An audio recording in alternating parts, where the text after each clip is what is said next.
Hello everybody, this is just a quick oil change video on a Hyundai I30. This one's I think 2011. It's got the 1400cc petrol, or if you're of the American persuasion, gasoline engine. And this is about as conventional an oil change I think as you're going to get. The tools you need to do this: you need a 17mm socket or a nice ring spanner would do you. I think this is probably the best tool to remove this particular oil filter. He's sort of on the bottom of the engine, but he's sort of vertical. This will probably just about fit in. If all else fails, we'll be using the old gas tongs, water pump pliers, crescent wrenches, whatever you want to call them, slip joint pliers, millions of names for the same tool. Will unscrew virtually any oil filter. I must admit there's lots of different tools for removing oil filters, and some are better than others. I like the little chain wrench ones, and unfortunately I couldn't find mine this morning. Like I say, it is a completely conventional screw-on can type oil filter, and by the seam of it, these particular part number of filter seems to fit hundreds of vehicles. And considering it's a Korean car, the filter's even made in Korea. So there you go. Right, next step, we're going to drain the oil out. Now, as I said, very conventional. Immediately under the front of the car, you can see the drain plug right there, 17mm. Loosened it with the socket, and now, as per normal, I've forgotten any gloves. And really, you should try and limit your exposure to engine oil, because it does have some nasty carcinogenic compounds. I'm taking the car for a bit of a run to warm the oil up so it runs out nice and easily. I do wish, like I said before, I do wish my wife would sort her washing out bowl up a bit. She leaves it a bit grubby.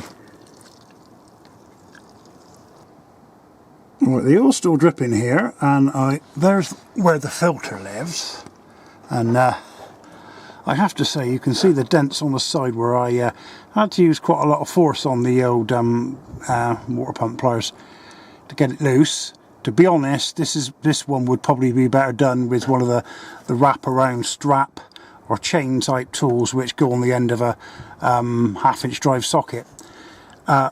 This was done by the dealer, main dealer, last time this was done, and I have to say, astoundingly tight.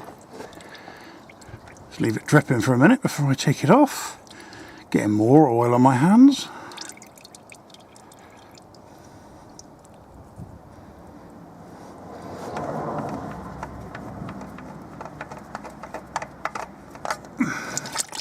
Pour that in the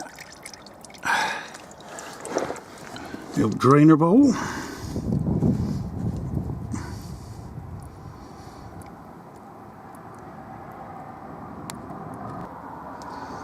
Right, what I'm going to do now is put a smear of clean engine oil on the seal on the new filter. No doubt people may have heard this before, but it is important.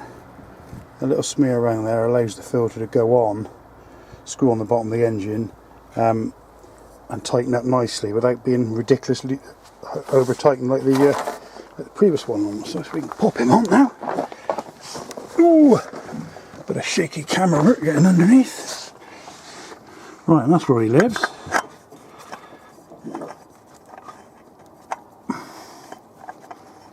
Screw him on there.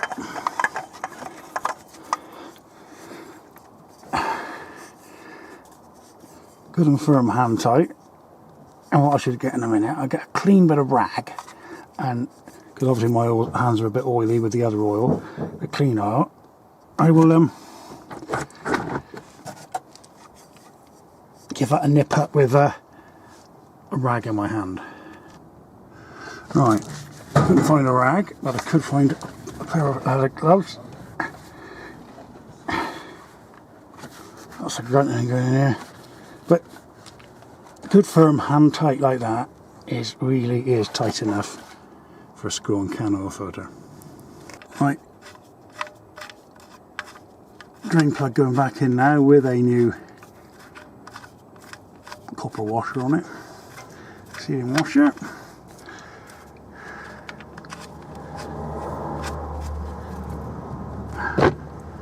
Tighten that one up.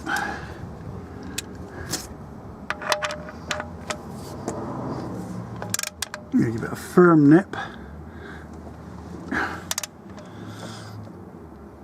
17mm socket.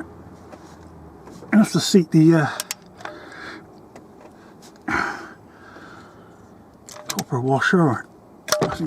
Whoop, you're not supposed to slip like that, so trust me, that's plenty tight enough. Right, the drain plug's back in, the filter's fitted and tightened, both that and the drain plug are tightened back up nice and firm. Axle stands and all that out, car back on the ground level, so when we fill it up we can get a level thing. We're now going to fill them up with full synthetic oil, and then we'll let it settle for a little bit, and then we'll run the engine and see how quickly the oil pressure light goes out. It should be pretty quick, and this car is quite low mileage. I think it's got under 40,000 miles on the clock. And then once the filter is filled up by the engine running, we'll leave it to settle again and double check the level after that. Right, we filled him up with oil, and looking at it, it's slightly over the top mark on the top of the stick, so hopefully once the oil filter fills up, the contents should be about right.